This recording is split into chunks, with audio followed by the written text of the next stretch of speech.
Барлықтарыңызға сәлем достар, сіздермен Альмира. Бүгін осындай ең оңай әрі тез жасалатын түскі ас немесе кешкі асқа жылдам тағамның рецептімен бөліскім келіп отыр. Каналымызға тіркеліп лайк басып қолдау көрсетуді ұмытпаңыздар. Алда талай қызықты рецепттермен бөлісетін боламын. Бізге тағамға қажет сәбіз, пияз, шикі жұмыртқа, картоп және де піскен 4 жұмыртқа. Ал жеңіл болу үшін осындай тауық етінен жасадық. Сіздер бұның орнына сиыр етін немесе фаршты пайдалансаңыздар да болады. Тез әрі жылдам жасалу үшін тез пісетін етте осы тауық етінен алып жасадық. Ең алдымен тауық етін өзімізге ұнайтындай формада кесіп аламыз. Мен 4 бұрышты қылып кестім. Және де қажет емес жерлерін осылай алып тастаймыз.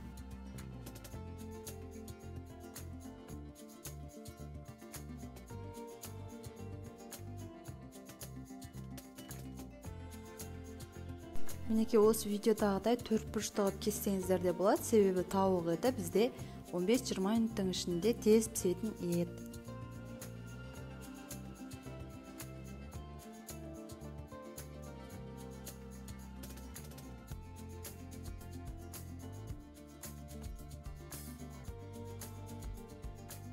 Біз етімізді турап болдық. Енді бөлек ыдысқа осы тауықтың етін салып алып, үстіне тұз, қара бұрыш салып, жақсылап араластырып қоямыз.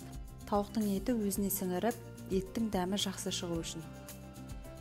Бұл етке өздеріңізге ұнайтын кез келген дәмдеуші де қоссаңыздар болады. Мен тұз бен бұрыш қана қостым.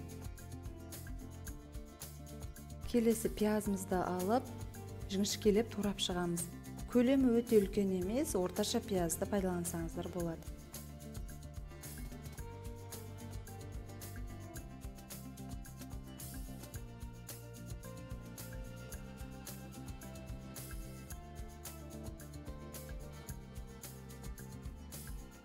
Келесі біз кішкентай сәбізімізді алып, осылай теркадан өткізіп алатын боламыз. Сонда сәбізде бізде етпен, картошкамен бірге пісу үшін. Егер де сәбіз болмаса, үйде қызанақты пайдалансаңыздар да болады. Мен үйде сәбіз болғандықтан соны қостым. Келесі бір тал картошкамызды алып, осындай жұқалап турап, оны саломкалық турап шығамыз. Картошкамызда бізде етпен, сәбізбен бірге пісіп кету үшін.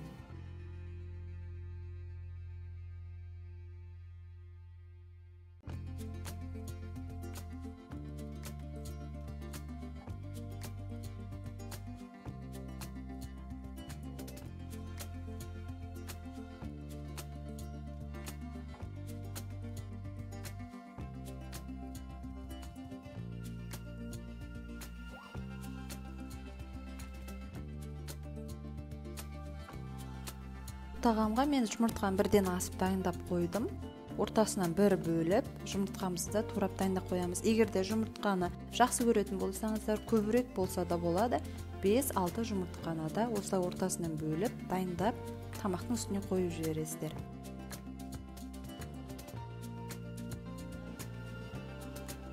Келесі бізде жарты болгар бұрышы. Бұны қоссаңыздар да, қоспасаңыздар да болады. Ешқандай дәмін әсер етпейді. Мен үйде болғаннан кейін осылай ұсақтап, кубик қылып турап, үстіне қосып жібердім.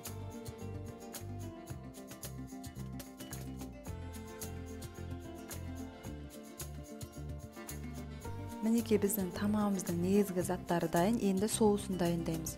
Ол үшін бір жұмыртқа, дәміне қарай тұз, қара бұрыш және 100 мл сүтті құямыз. Сүттің қоюлығы маңызды емес, қандай сүт болса да жарай береді. Оның үстіне 2 ас қасық ұнды салып, жақсылап араластырамыз. Осылайша біздің соусымыз дайын болды.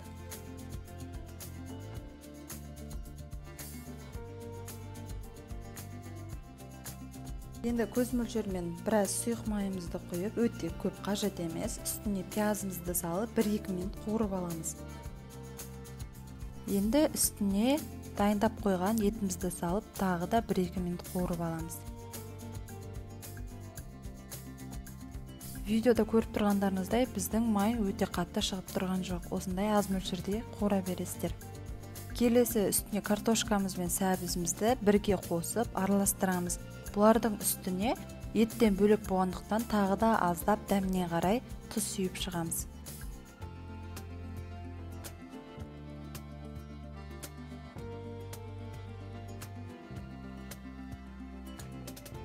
5-10 минут қуырылғаннан кейін үстіне болгар борщымызды салып тағы да араластырамыз. Осы кезде шамамен 100 мл су құю керек болады. Мен ұмытып кетіппін. Оны сіздер біз соусты құймай тұрып, біраз суды құйып, кішкене 5 минуттай қайнатып алыңыздар. Сосын барып оның үстіне жаңағы дайындап қойған соусымызды құямыз.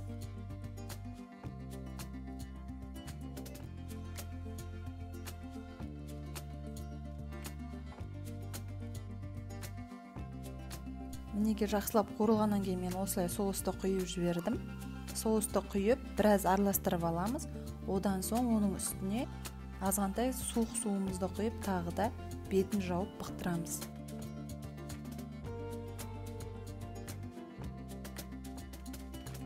Тағамыздың үстіне себу үшін шамамен 100 граммдай сырымызды алып, теркадан өткізіп дайындап қоямыз. Мінекей біздің тағамыз 10-15 минут қайнады, суы тартылды. Оның үстіне осылай дайындап қойған жұмыртқамызды төмен қаратып салып қоясыздар.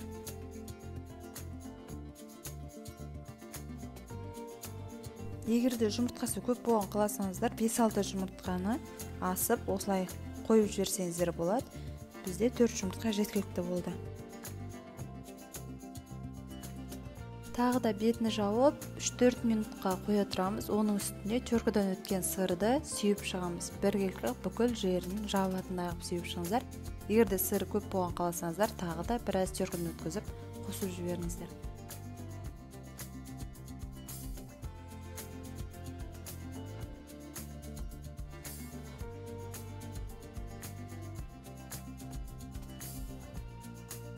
Және де тағамыздың бетін әрлеу үшін укроп немесе кез келген жасыл шөпті пайдалансаңыздар болады. Мен осындай пияздың жасылын пайдаландым. Енді тағы да бетін жауып қоямыз, сыр біркелкі болып еріп шыққанша. Оған 1-2 минут жетеді. Осылайша біздің тағамымыз дайын болды. Сіздерге ас болсын, үй жағдайында жасап көріңіздер, өте дәмді шығады. Тағамымызға біз сыр қосқандықтан осылай жаңа пісқан күйінде бірден бөліп алып жесеңіздер, нағыз дәмін көресіздер. Бұл тағамға біз тауық етін қосқандықтан тауықтың еті жылдам пісады, және де осы жұмыртқамен сырмен өте үйлесімді шығады. Каналымызға тіркеліп, лайк басып қолдау көрсетуді ұмытпаңыздар. Сіздермен болған Альмира. Егерде сұрақтарыңыз болса, комментарий бөліміне қойсаңыздар болады.